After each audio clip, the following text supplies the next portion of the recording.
Suscríbete a Venganza Perfecta para más historias. Ahora, empecemos con esta. Capítulo 1. La calma.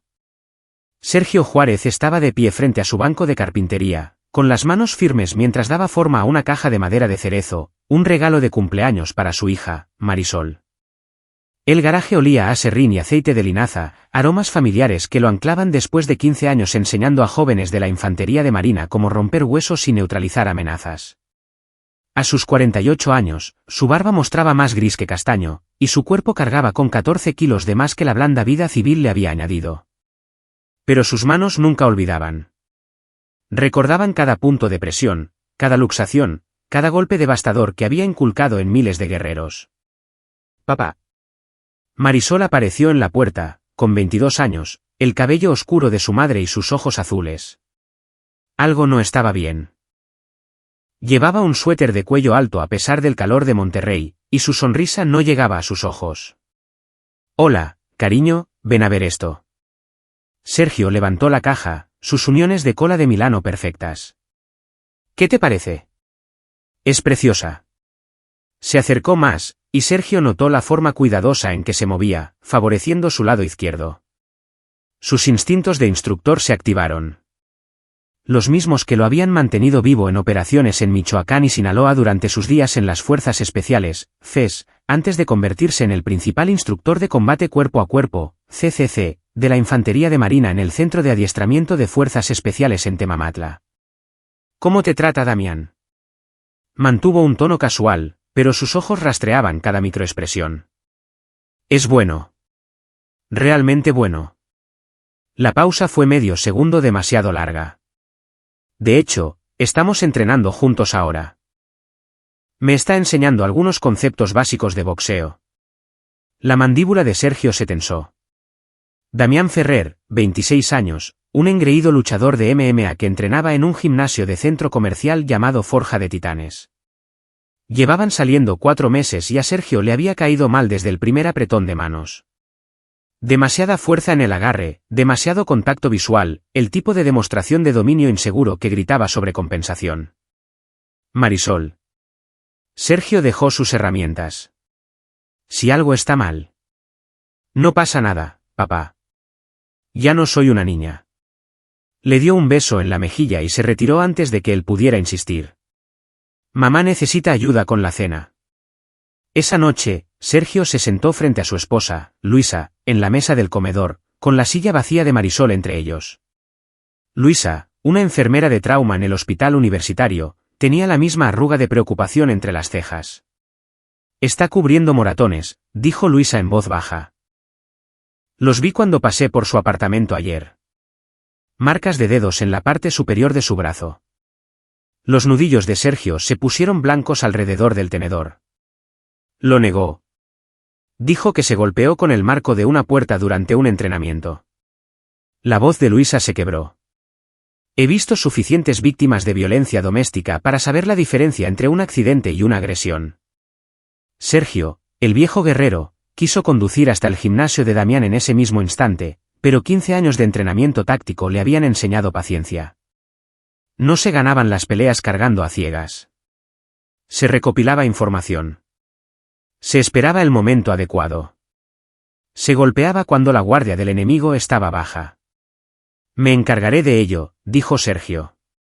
Legalmente, Sergio, prométemelo. Él encontró la mirada de su esposa y no dijo nada. Algunas promesas no podía hacerlas. Capítulo 2. Se avecina la tormenta. Pasaron 2 semanas lentamente. Sergio observó y esperó, su entrenamiento de vigilancia de las fuerzas especiales activándose. Pasó 3 veces por delante de Forja de Titanes, memorizando la distribución, los patrones, las caras.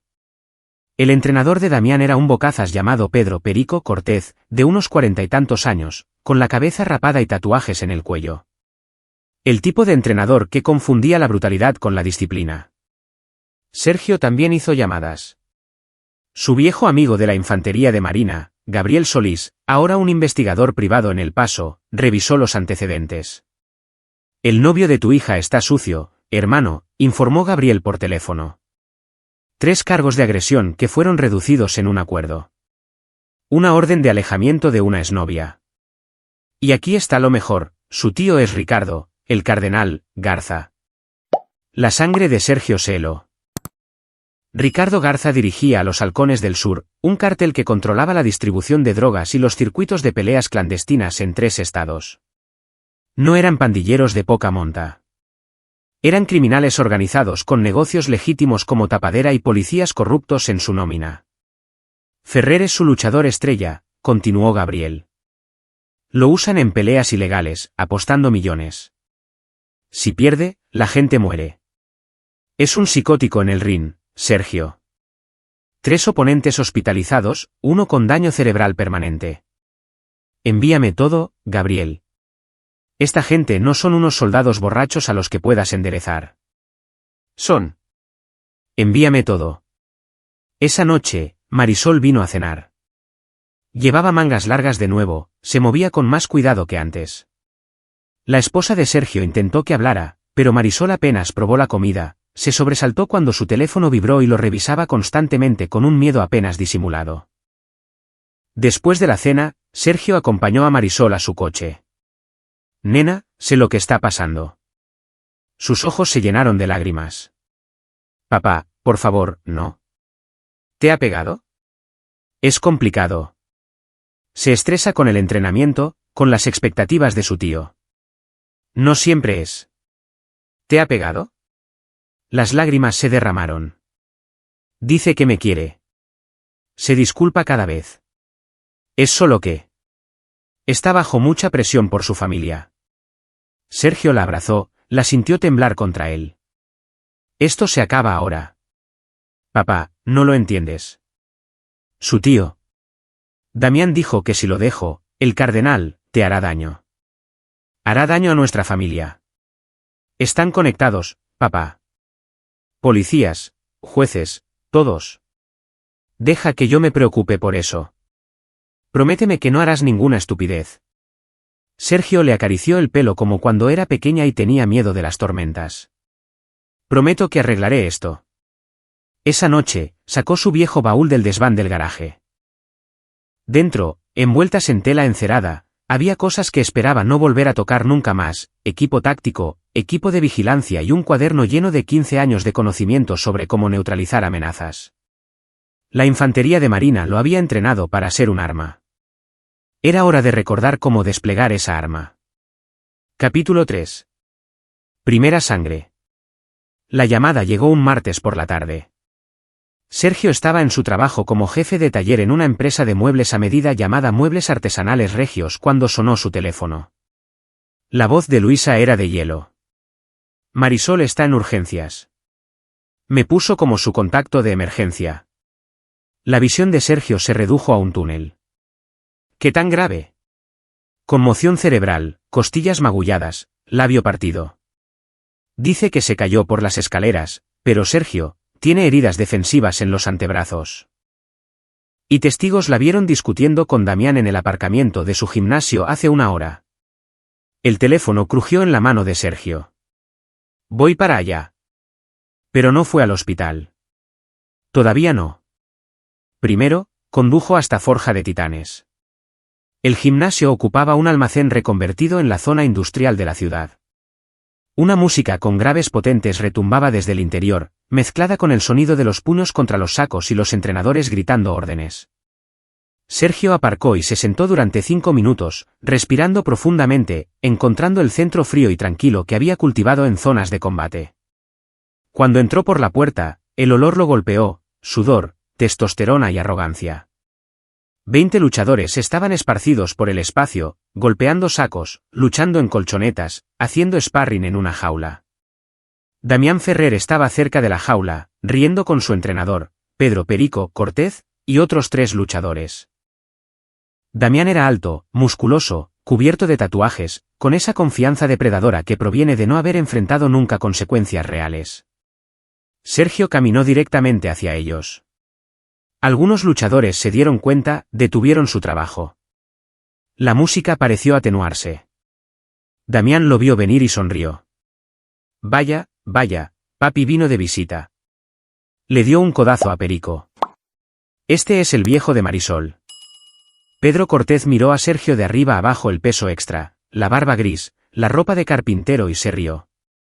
¿Qué vas a hacer, abuelo? Darnos un sermón. Sergio se detuvo a 3 metros de distancia. Su voz era tranquila, conversacional. Le pusiste las manos encima a mi hija. Tu hija es una __ torpe que no puede seguir instrucciones simples, se burló Damián. Le dije que tu viejo culo gordo no podría protegerla. No me creyó, así que tuve que enseñarle a respetar.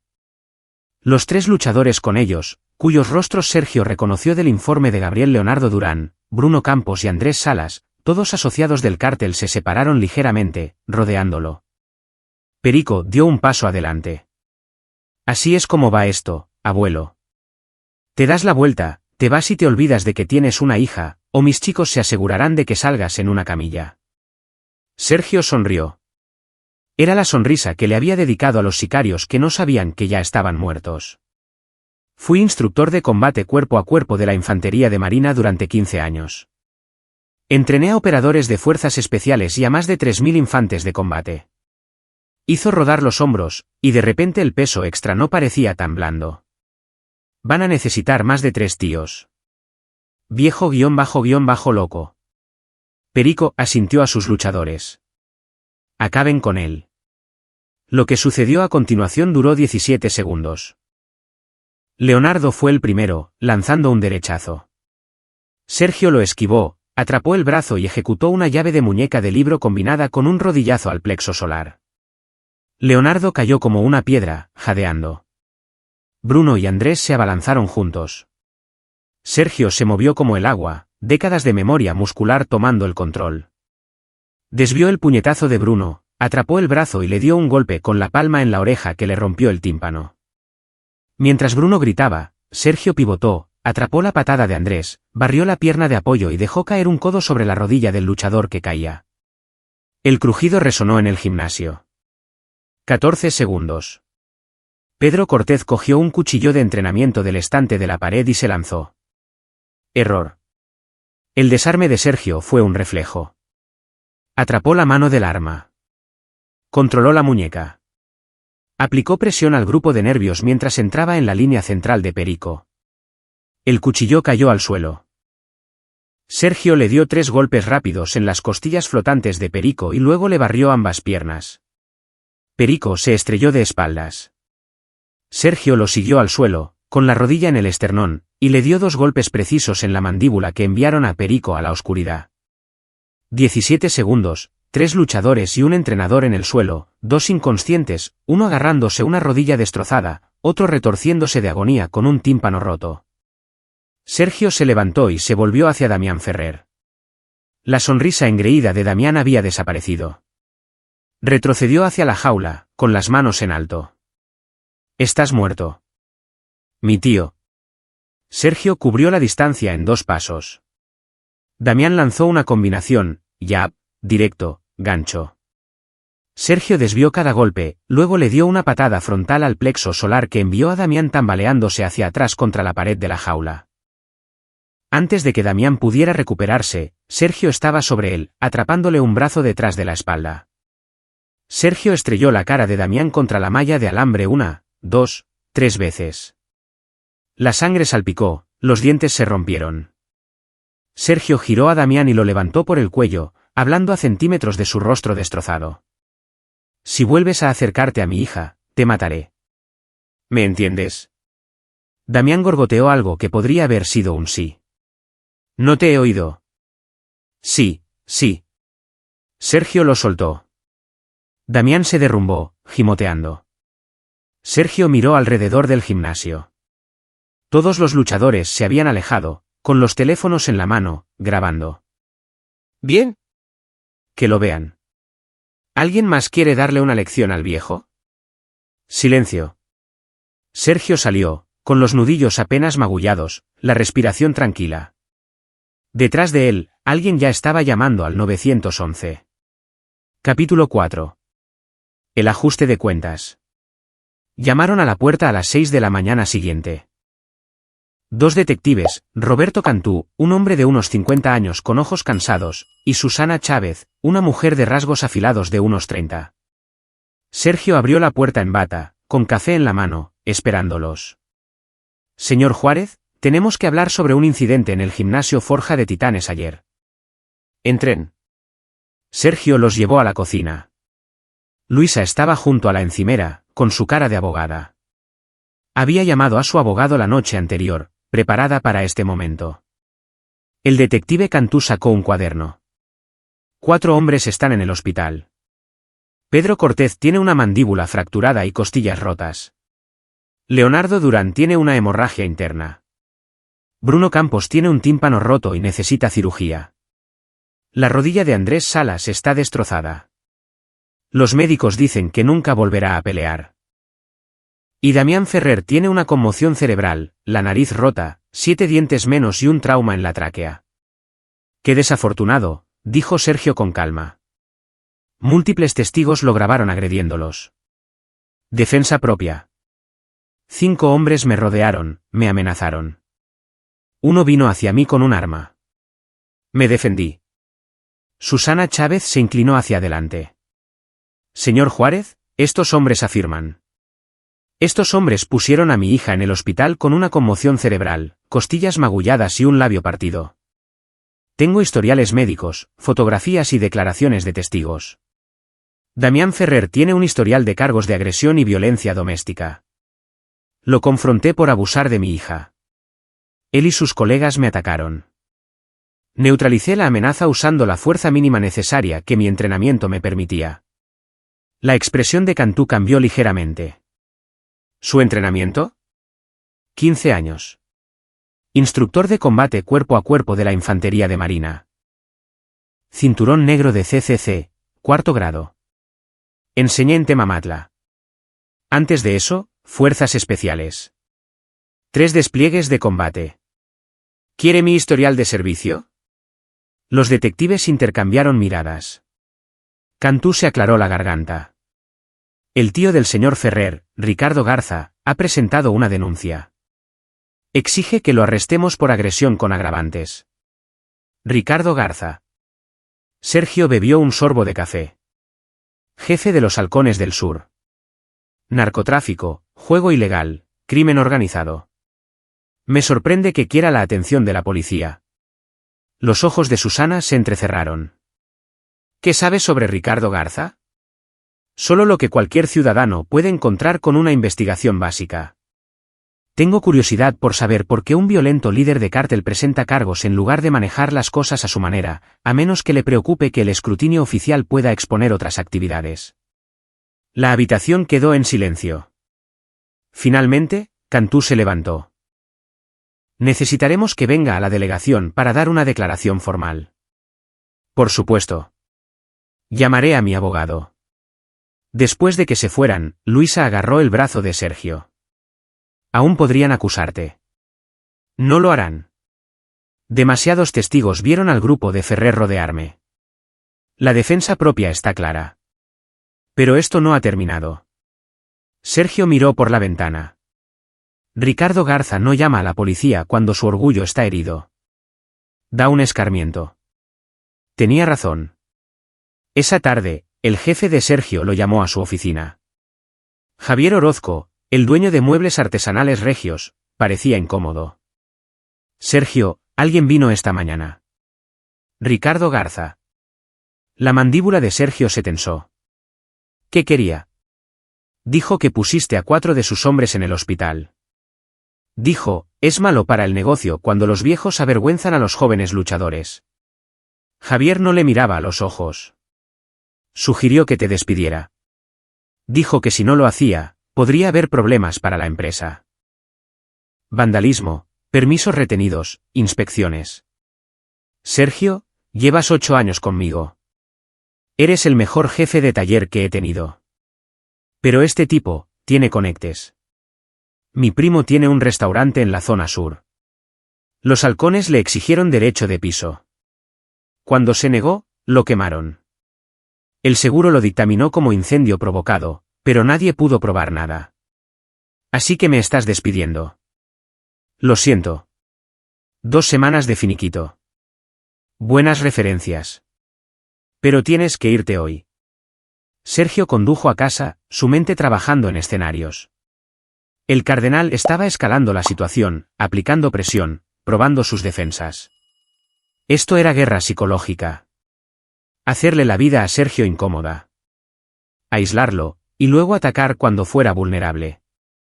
Tácticas clásicas del narco. Pero Sergio había luchado contra insurgentes que usaban el mismo manual. Y había aprendido algo en la infantería: cuando tu enemigo ataca tus flancos, no defiendes. Atacas su centro. Esa noche, se reunió con Gabriel Solís en un restaurante de carretera a las afueras de la ciudad. Gabriel deslizó una carpeta gruesa sobre la mesa. Todo lo que pude encontrar sobre Ricardo Garza y los halcones. El cártel dirige una docena de negocios legítimos como tapadera, talleres mecánicos, antros, una empresa de construcción. Pero el dinero real proviene de los circuitos de peleas clandestinas. Organizan combates cada mes. Las apuestas alcanzan los 9 millones de pesos por evento. Los luchadores no están regulados. La seguridad es inexistente. 3 muertes en los últimos 2 años. ¿Dónde celebran las peleas? Lugares rotativos, principalmente bodegas. Anuncian el lugar solo unas horas antes, sobre todo a apostadores y asociados conocidos. Gabriel señaló una página. Pero aquí está lo interesante. Las peleas se sancionan a través de una empresa fantasma llamada Eventos Cumbre SADCB. El propietario registrado es Pedro Cortez. Sergio estudió los documentos. Perico es solo el testaferro. Garza lo controla todo. ¿Exacto? Y Damián Ferrer es su atracción estrella. Atrae las grandes apuestas porque es un psicópata. No sabe cuándo parar.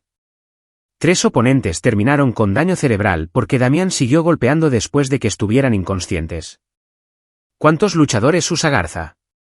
Unos 20 habituales. La mayoría son miembros del cártel o asociados. Pero aquí está la cosa. El cardenal ha estado reclutando a luchadores legítimos de MMA últimamente, ofreciéndoles grandes bolsas. Algunos están lo suficientemente desesperados como para arriesgarse.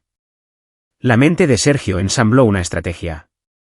Necesito entrar en uno de esos eventos. Sergio, no son combates de boxeo amateur. La gente muere. Y después de lo que le hiciste a Damián, Garza hará circular tu cara a todos los halcones de la ciudad. Entonces necesitaré una forma de entrar que no esperen. Sergio sonrió fríamente. Háblame del proceso de reclutamiento. Capítulo 5. La trampa. 3 días después, Sergio estaba sentado en un bar de mala muerte llamado La Jaula en territorio de los halcones, tomando una cerveza y observando a David Elde de la Cruz trabajar la sala. Elde era uno de los reclutadores de Garza, un hombre flaco de unos 30 años que buscaba talento para las peleas clandestinas. La información de Gabriel decía que Elde visitaba la jaula todos los jueves en busca de luchadores desesperados. Sergio había pasado esos 3 días transformándose. Se había afeitado la barba hasta dejarla corta, compró ropa en un tianguis, vaqueros gastados, una camiseta de lucha descolorida, tenis baratos. Parecía cualquier otro luchador acabado ahogado en arrepentimiento y cerveza barata. Elde se acercó después de la tercera cerveza de Sergio. Parece que sabes defenderte. Sergio levantó la vista, interpretando su papel. Solía hacerlo. Elde se sentó sin ser invitado. ¿Qué pasó? La vida. Rodillas malas. Peores decisiones. Sergio tomó un trago. ¿Estás contratando? Depende. ¿Tienes historial? Circuito amateur hace años. Nada profesional. Las mentiras salían con facilidad. Sergio las había practicado. Pero necesito dinero. Las facturas médicas de mi esposa me están matando. Elde lo estudió. ¿Cuántos años tienes? 48, pero todavía puedo rifármela. Tenemos una pelea próximamente. 90.000 pesos por presentarte, 360.000 si ganas. ¿Interesado? A huevo. No está sancionada. ¿Entiendes lo que eso significa? Entiendo. El dinero es dinero. Elde sacó un teléfono, le tomó una foto a Sergio. Se la pasaré a mi jefe.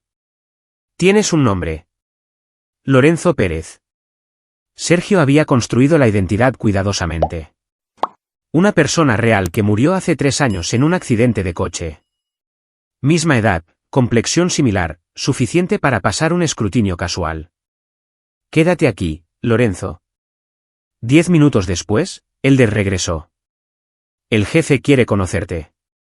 ¿Estás libre ahora? Sergio siguió a Elde hasta una escalade negra con los cristales tintados. Dentro había 2 halcones, Javier el Martillo Morales, un matón muy tatuado, y Marcos Quintana, un asesino silencioso cuyo historial, que Gabriel le había mostrado a Sergio, incluía 2 asesinatos. Condujeron hasta una bodega en el distrito industrial.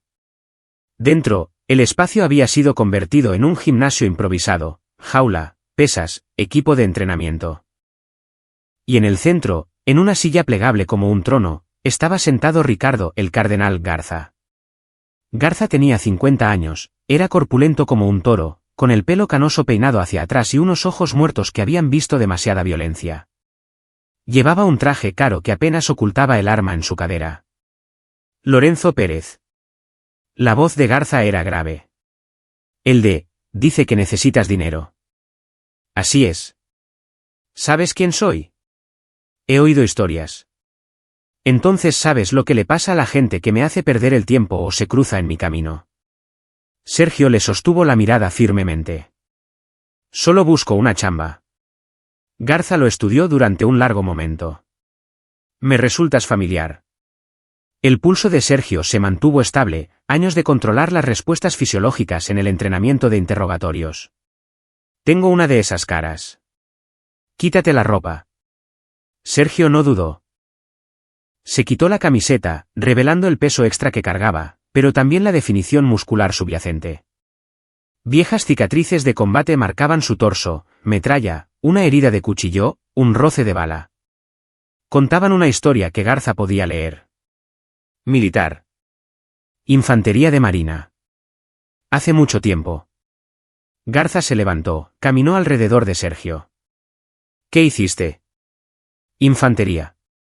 Cumplí mi tiempo. ¿Me fui? __. Esas cicatrices no son de hacer guardia. Garza tocó la cicatriz del cuchillo. ¿Viste acción? Sí. Allá en el sur. Y ahora necesitas dinero tan desesperadamente como para pelear en mi jaula. Garza sonrió sin calidez. Tu oponente es Bruno Campos. Quizás hayas oído hablar de él. Luchador en Forja de Titanes. Acaba de recuperarse de una lesión. Está encabronado. Quiere hacerle daño a alguien. Y ese alguien vas a ser tú. Sergio reconoció el nombre. Uno de los luchadores que había derribado en el gimnasio. Esto era una prueba. Garza sospechaba algo pero no podía confirmarlo. Estaba lanzando un cebo. ¿Cuándo es la pelea? El sábado por la noche. Pero primero, entrenas aquí. Deja que mi entrenador vea lo que puedes hacer. Si eres tan bueno como dices, peleas. Si me estás haciendo perder el tiempo. Garza dejó la amenaza en el aire. Durante los 2 días siguientes, Sergio entrenó en la bodega bajo la atenta mirada de Salvador Calderón, un exboxeador que entrenaba a los luchadores de Garza. Sergio calibró cuidadosamente su rendimiento, lo suficientemente bueno como para impresionar, no tan dominante como para levantar sospechas. Hizo sparring con luchadores de nivel medio, recibió algunos golpes, devolvió otros, interpretando el papel de un guerrero competente pero envejecido. Pero por la noche, trabajaba en su verdadero plan. Usando el acceso que había ganado, Sergio plantó equipo de vigilancia por toda la bodega, pequeñas cámaras en las lámparas, micrófonos en la oficina donde Garza llevaba sus negocios. Fotografió documentos, memorizó caras, construyó una imagen completa de la organización de los halcones. Gabriel lo había conectado con Lidia Cano, una agente del Aseido que llevaba 3 años intentando construir un caso contra Garza. Sergio le pasaba todo, pruebas de juego ilegal, crimen organizado, agresión. Pero necesitaban más. Necesitaban pruebas de las peleas, las apuestas, toda la operación. Llegó el sábado. Al anochecer, Sergio se encontraba en una bodega reconvertida en Los Muelles, rodeado de 300 personas, miembros del cártel, jugadores, traficantes, policías corruptos, juniors adinerados buscando emociones. El dinero cambiaba de manos en gruesos fajos. El aire apestaba a sudor, humo y sangre. En la jaula, frente a Sergio, Bruno Campos calentaba, con la oreja todavía vendada de su encuentro anterior. Pero Bruno no lo reconoció. La barba había desaparecido. El contexto era diferente, y la gente veía lo que esperaba ver.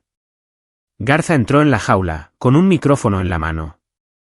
Caballeros, nuestro evento principal. Bruno, el carnicero, Campos contra Lorenzo Pérez. Un viejo marino buscando dinero para la despensa. Las risas recorrieron la multitud.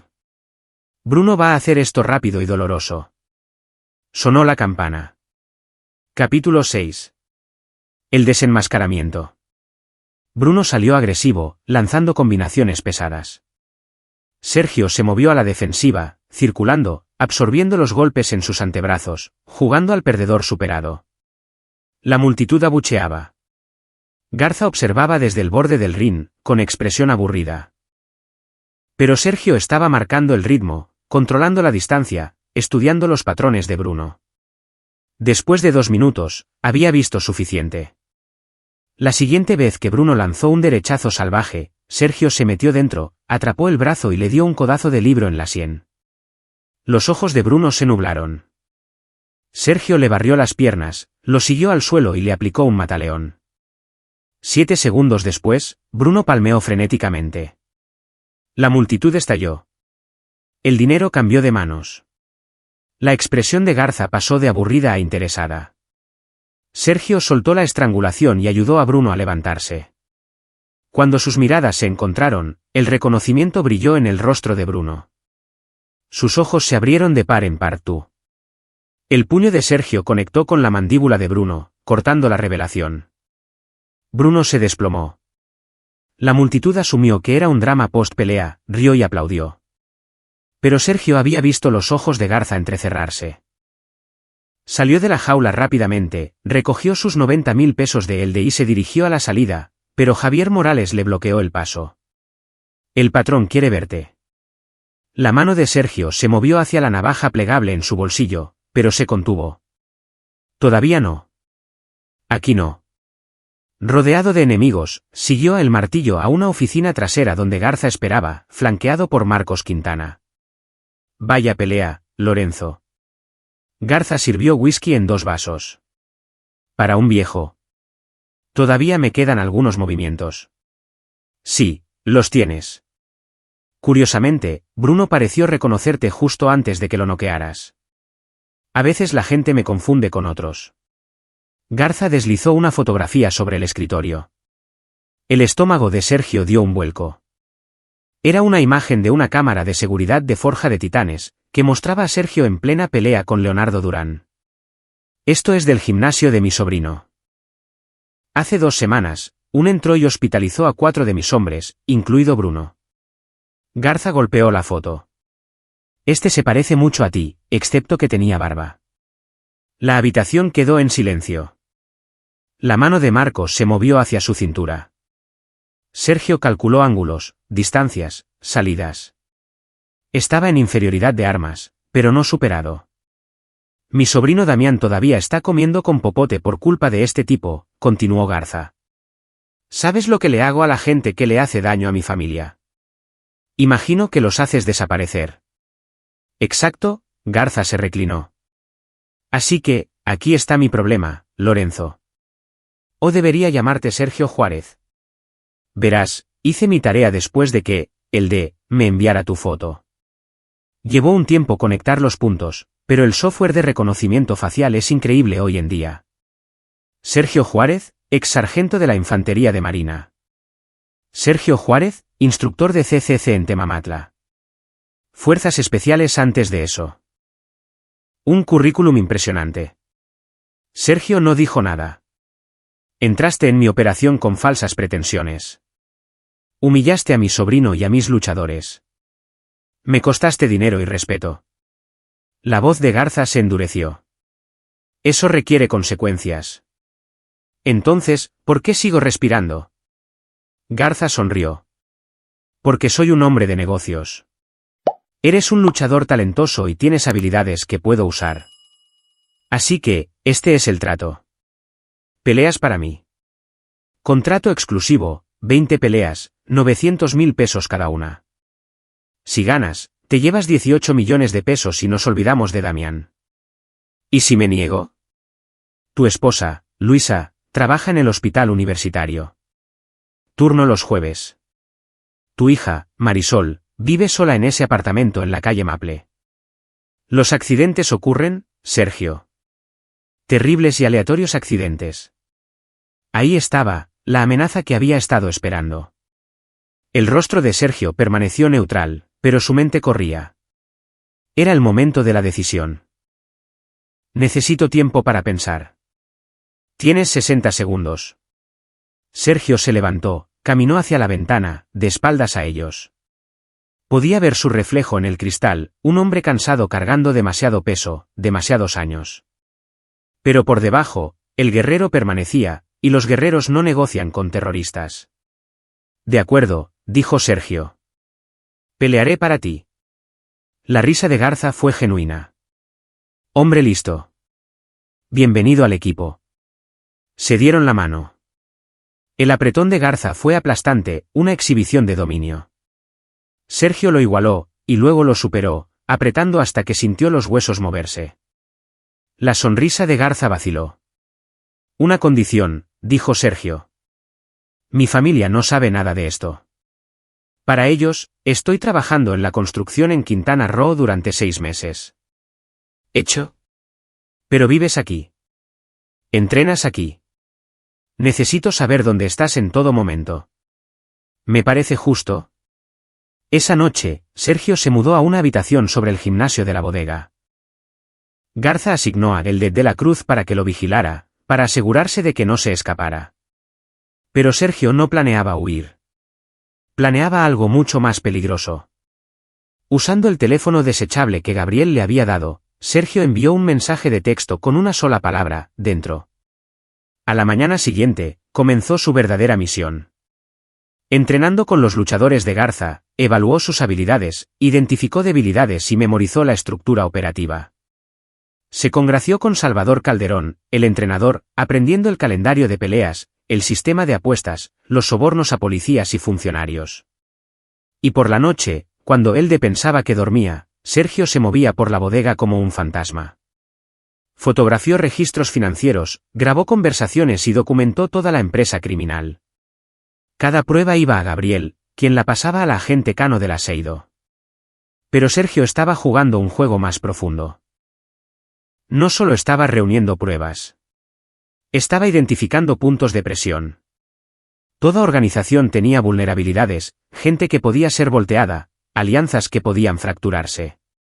El imperio de Garza parecía sólido, pero Sergio sabía por el combate, cuanto más grande es la fortaleza, más catastrófico es el colapso cuando encuentras la grieta adecuada.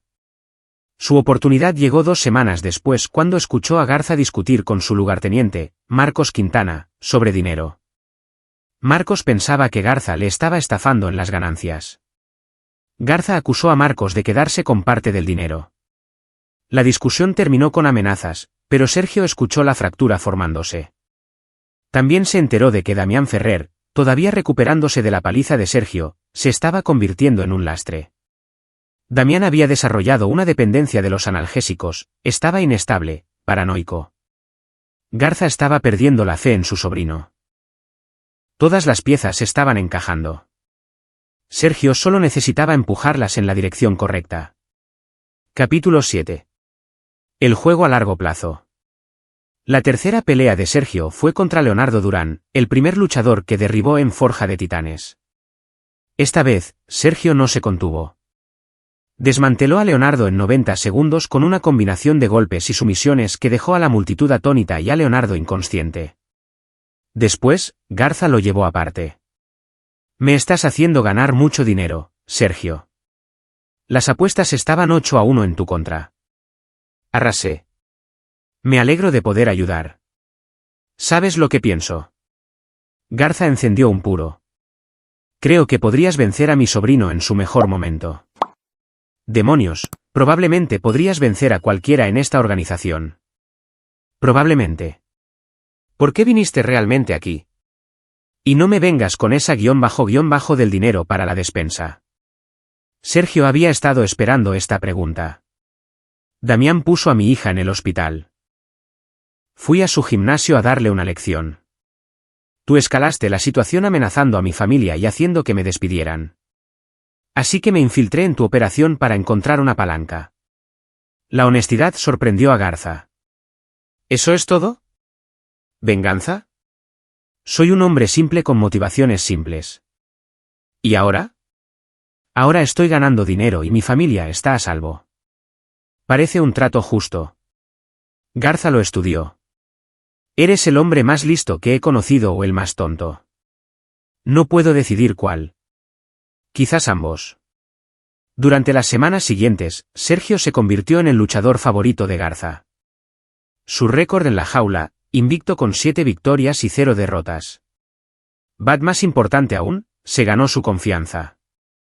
Garza lo incluyó en reuniones de planificación, le pidió consejo táctico, incluso le hizo entrenar a luchadores más jóvenes. Sergio aprovechó cada oportunidad. Plantó semillas de duda, manipulaciones sutiles que jugaban con las tensiones existentes. Le mencionó a Marcos que Garza lo había llamado poco fiable. Le dijo a Elde que Marcos planeaba independizarse. Le sugirió a Salvador que Garza planeaba reemplazarlo con un entrenador más joven. Nada de eso era cierto, pero Sergio entendía la psicología humana. La gente cree lo que confirma sus sospechas existentes, y en una organización criminal construida sobre la paranoia y la violencia, la sospecha se propaga como el cáncer. Mientras tanto, la agente Cano del Aseido construía su caso. Las pruebas de Sergio le habían dado suficiente para órdenes de cateo, autorización de vigilancia y escuchas telefónicas. Tenía todo excepto el momento oportuno. Podemos acabar con ellos ahora, le dijo a Sergio durante una reunión clandestina en una parada de camiones a las afueras de la ciudad. Tenemos cargos por delincuencia organizada, juego ilegal, agresión, conspiración. Todavía no, dijo Sergio. Garza tiene policías y jueces en su bolsillo. Se librará o recibirá una sentencia leve, y volverá a las calles en 2 años. Necesitamos golpearlo cuando esté completamente vulnerable. ¿Qué estás planeando? Algo que Garza nunca verá venir. Solo prepárate para actuar cuando dé la señal. La señal llegó 2 semanas después. Sergio se había enterado de que Garza estaba planeando su pelea más grande hasta la fecha, un combate por el título entre Damián Ferrer y un luchador brasileño llamado André, con apuestas que se esperaba superaran los 36 millones de pesos. Todos los principales actores del AMPA asistirían. Cada policía corrupto, cada funcionario corrupto, cada líder de pandilla con el que Garza hacía negocios. Sería la mayor reunión de la empresa criminal en la historia de la ciudad. También sería la última. Sergio se acercó a Garza con una proposición. Quiero pelear con Damián. Garza se rió. Ya dejaste a mi sobrino inconsciente. Exactamente. La revancha atraería apuestas masivas. Ganarías una fortuna. Damián no está listo. Todavía se está recuperando. Inestable. Entonces déjame pelear con el brasileño, André. La expresión de Garza cambió a una sorpresa genuina. ¿Hablas en serio? André es un asesino. Mide 1,95 metros, pesa 118 kilogramos, es un peso pesado profesional. Ha destrozado a todos los que hemos puesto en su contra. Puedo vencerlo. Pesas 23 kilogramos menos y tienes 20 años más. Sé lo que hago. Garza lo consideró. Las probabilidades serían astronómicas. Si Sergio ganaba, Garza ganaría millones. Si Sergio perdía, bueno, Garza seguiría ganando dinero y se desharía de una amenaza potencial. De acuerdo, dijo Garza finalmente. Peleas contra André. Pero lo haremos bien. Gran promoción, un pozo de apuestas masivo. Este será el evento del año. Perfecto. Sergio tenía un mes para prepararse. Durante ese mes, entrenó más duro que en 15 años, perdiendo peso, afilando técnicas, reconstruyendo el arma que una vez fue. Pero también finalizó sus otros preparativos. Gabriel voló desde El Paso con equipo, cámaras, dispositivos de grabación, comunicaciones encriptadas. La agente Cano posicionó equipos tácticos del Aseido por toda la ciudad. La policía local, los limpios que no estaban en la nómina de Garza, fueron informados y puestos en espera. Y Sergio hizo una última llamada a su esposa. Luisa, necesito que confíes en mí. El sábado por la noche, lleva a Marisol y ve a casa de tu hermana en Oaxaca. No hagas preguntas. No se lo digas a nadie. Solo vete. Sergio, ¿qué estás haciendo? Arreglando las cosas. Te llamaré cuando todo termine. Te quiero. Sergio, te quiero. Luisa, dile a Marisol que estoy orgulloso de ella. Colgó antes de que ella pudiera responder. Capítulo 8. El diseño del arquitecto. El sábado por la noche llegó como el día del juicio final. La bodega en los muelles se había transformado en una arena abarrotada con más de 500 personas. El pozo de apuestas había alcanzado los 54 millones de pesos. Todos los elementos criminales de la ciudad estaban presentes, atraídos por la codicia y el espectáculo. Sergio estaba en el vestuario improvisado, vendándose las manos, cuando entró Damián Ferrer. La cara de Damián se había curado mal, su nariz torcida, huecos donde antes había dientes. Sus ojos tenían un brillo maníaco. Sé lo que estás haciendo, dijo Damián. Te crees muy listo, infiltrándote en la operación de mi tío, pero vas a morir esta noche. André te va a matar, y yo voy a mirar. Sergio terminó de vendarse las manos. Tu tío va a ir a la cárcel esta noche. Tú también. Y la mujer a la que pusiste en el hospital no te va a volver a ver nunca más. No tienes ni idea de con quién te estás metiendo. Me estoy metiendo con un cobarde que pega a las mujeres y se esconde detrás de su tío. Me estoy metiendo con un luchador fracasado que necesita drogas para pasar el día. Me estoy metiendo con un niñato que está a punto de ver cómo todo su mundo se derrumba. El puño de Damián llegó rápido, pero Sergio fue más rápido. Atrapó la muñeca, la torció y estampó la cara de Damián contra la taquilla. Vas a sentarte ahí y a quedarte callado. Si te mueves de nuevo, te romperé el brazo. Damián gimió y asintió. En la arena, Garza estaba en la jaula con un micrófono.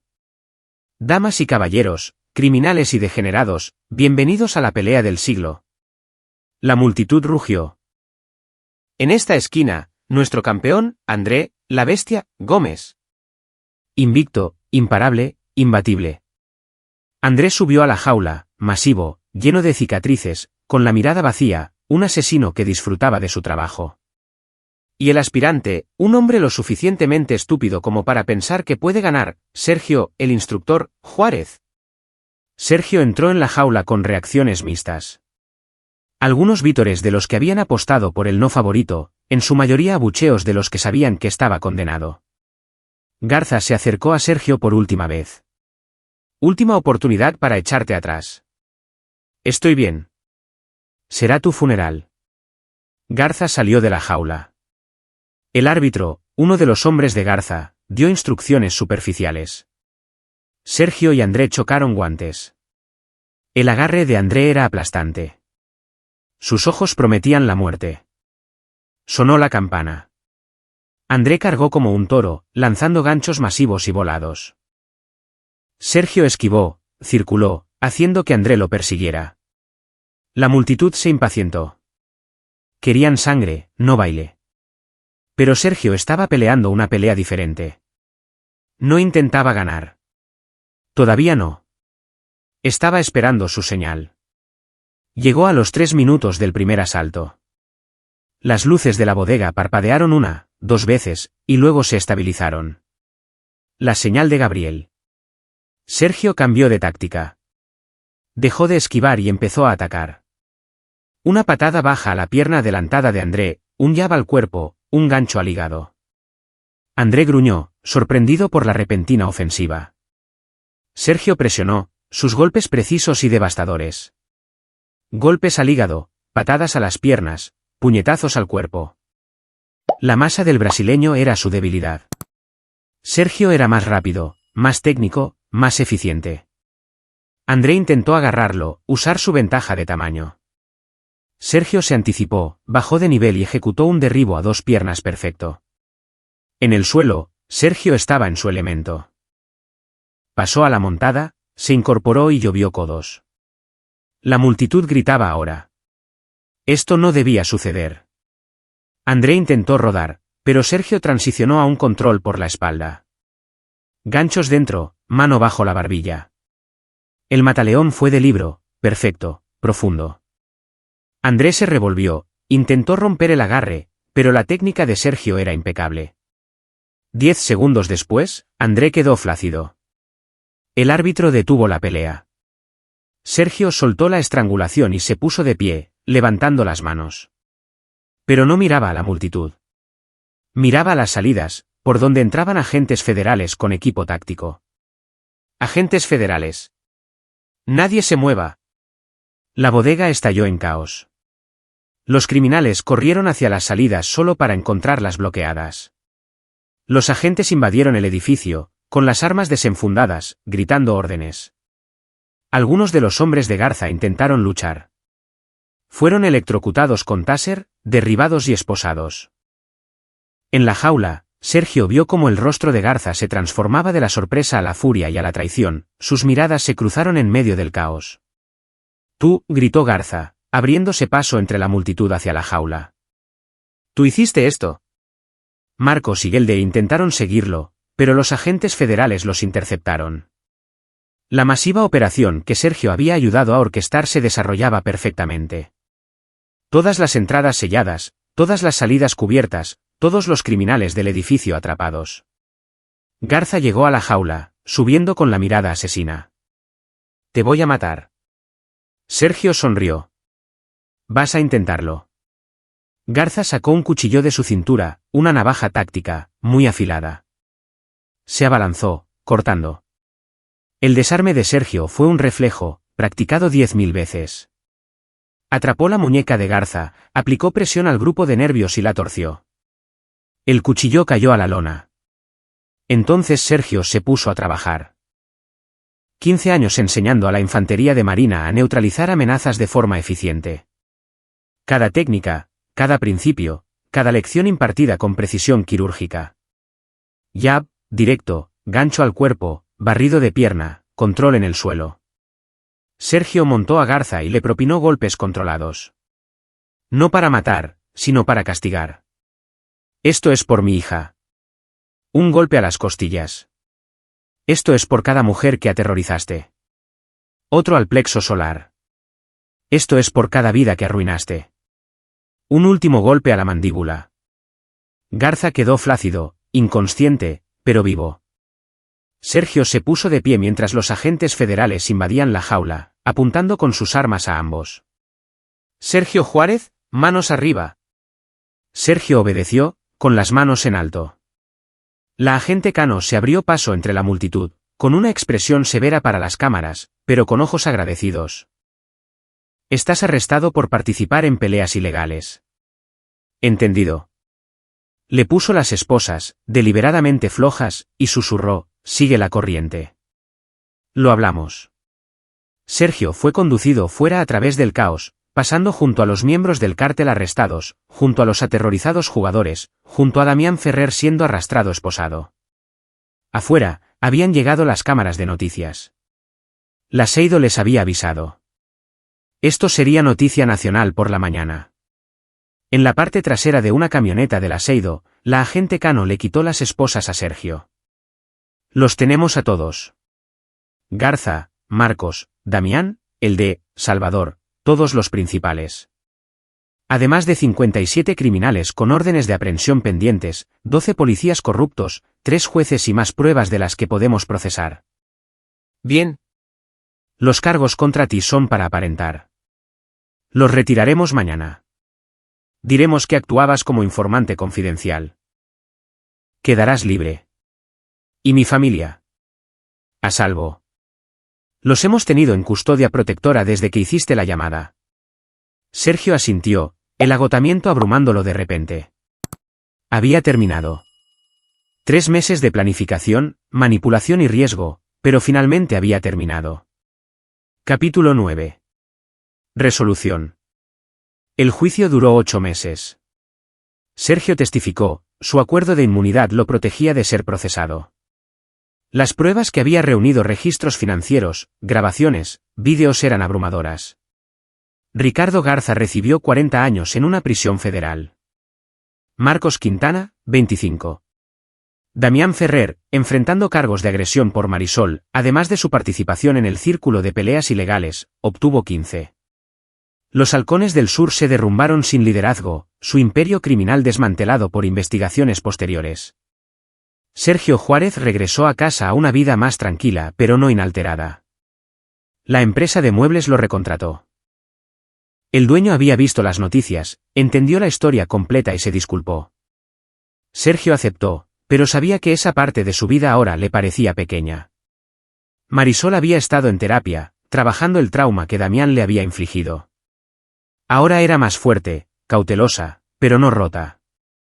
Padre e hija cenaban juntos todos los domingos, un ritual que los ayudaba a ambos a sanar. Una tarde, 3 meses después del juicio, Sergio se sentó en su porche con Luisa, viendo el atardecer. Ella le tomó la mano, su pulgar trazando las cicatrices de sus nudillos. ¿Te arrepientes?, preguntó ella. No. Podrías haber muerto varias veces. Pero no lo hice. Y ellos se han ido. Todos. ¿Valió la pena? Sergio consideró esto, los meses de peligro, las mentiras, la violencia, el riesgo para él y, indirectamente, para su familia. ¿Valía la justicia ese precio? Pensó en la sonrisa de Marisol en la cena del domingo pasado, genuinamente feliz por primera vez en un año. Pensó en las otras víctimas que habían testificado en el juicio, encontrando sus voces porque Sergio les había dado el valor. Pensó en la ciudad, un poco más segura, porque un imperio criminal había caído. Sí, dijo Sergio. Valió la pena. Un coche se detuvo. Gabriel Solís, de visita desde El Paso. Se unió a ellos en el porche con unas cervezas, y se sentaron en un silencio cómodo, 3 personas que habían ido a la guerra y habían sobrevivido. Laseido me ofreció un puesto de consultor, mencionó Sergio, enseñando combate cuerpo a cuerpo a los agentes, ayudando en operaciones encubiertas. La mano de Luisa se apretó sobre la suya. Y lo rechacé. Ya he tenido suficiente de esa vida. Solo quiero construir muebles, tener cenas de domingo con Marisol y envejecer contigo. Buena respuesta. Pero Sergio se conocía mejor que eso. En algún lugar de su interior, el guerrero permanecía. Siempre observando, siempre listo, siempre capaz.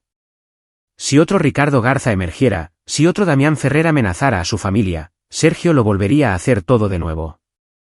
Algunos hombres nacieron para luchar. Sergio había aceptado eso sobre sí mismo hace mucho tiempo. Papá. Sergio se giró para encontrar a Marisol en la puerta, con su novio a su lado, un contable amable llamado Noé Campos que la trataba con respeto y amabilidad. Hola, cariño. Noé y yo tenemos noticias. Estaba sonriendo. Estamos comprometidos. Luisa gritó de alegría y corrió a abrazarlos a ambos. Gabriel los felicitó. Sergio se levantó lentamente, se acercó a Noé y le extendió la mano. Felicidades, hijo. Noé le estrechó la mano, nervioso. Gracias, señor. Prometo que la trataré bien. Sé que lo harás. El agarre de Sergio fue firme, pero no aplastante. Pero para que quede claro, fui instructor de combate cuerpo a cuerpo de la Infantería de Marina durante 15 años. ¿Has visto las noticias sobre lo que le pasó al último tipo que le hizo daño a mi hija? Noé palideció ligeramente. Marisol le dio un manotazo en el brazo a Sergio. Papá. Sergio sonrió. Estoy bromeando. Más o menos. Abrazó a Noé, dándole una palmada en la espalda. Bienvenido a la familia. Mientras celebraban dentro, Sergio volvió al porche, solo. El sol se había puesto por completo, dejando estrellas esparcidas por el cielo oscuro. Pensó en el camino que lo había llevado hasta aquí, desde los campos de batalla del sur de México, pasando por las salas de entrenamiento de Temamatla, hasta el submundo de las peleas criminales, y finalmente a casa. El viaje había sido violento y peligroso, pero necesario, porque había cosas por las que valía la pena luchar: la familia, la justicia, el derecho humano básico a vivir sin miedo. Sergio Juárez había sido un guerrero toda su vida adulta. Había luchado por su país, había entrenado a otros para luchar, y en última instancia, había luchado por las personas que más amaba. Y de pie en su porche, rodeado de familia y amigos, sabía que lo volvería a hacer todo si fuera necesario. Pero por esta noche, la guerra había terminado. Esta noche, solo era un padre celebrando la felicidad de su hija. Y eso era suficiente. Epílogo. 2 años después, Sergio Juárez desempeñaba un papel diferente: abuelo. Marisol había dado a luz a un niño sano que llevaba el nombre del padre de Sergio. El viejo guerrero sostenía a su nieto con cuidado, maravillándose del frágil peso de una nueva vida. El niño crecería en un mundo un poco más seguro porque su abuelo había tomado decisiones difíciles. Nunca sabría sobre la violencia, el peligro, la venganza calculada que había eliminado un imperio criminal de las calles. Pero algún día, si ese niño necesitaba protección, si el mal amenazaba su vida como había amenazado la de Marisol, tendría un abuelo que sabía cómo defenderse. Por ahora, sin embargo, Sergio se contentaba con simplemente sostener a su nieto y sentir el calor de la familia a su alrededor: Luisa a su lado, Marisol y Noé cerca, Gabriel de visita desde El Paso. El pasado estaba detrás de ellos, el futuro era incierto pero esperanzador. Sergio Juárez había sido marino, instructor, guerrero y vengador. Ahora, finalmente, era solo un hombre en paz. Y esa fue la mayor victoria de todas. Y ahí lo tienen. Otra historia llega a su fin. ¿Qué les pareció? Me encantaría leer sus opiniones en los comentarios de abajo. Si disfrutan de esta historia, consideren unirse a nuestra comunidad suscribiéndose. Significa mucho para nosotros. Para más historias como esta, echen un vistazo a los vídeos recomendados en pantalla, y nos vemos.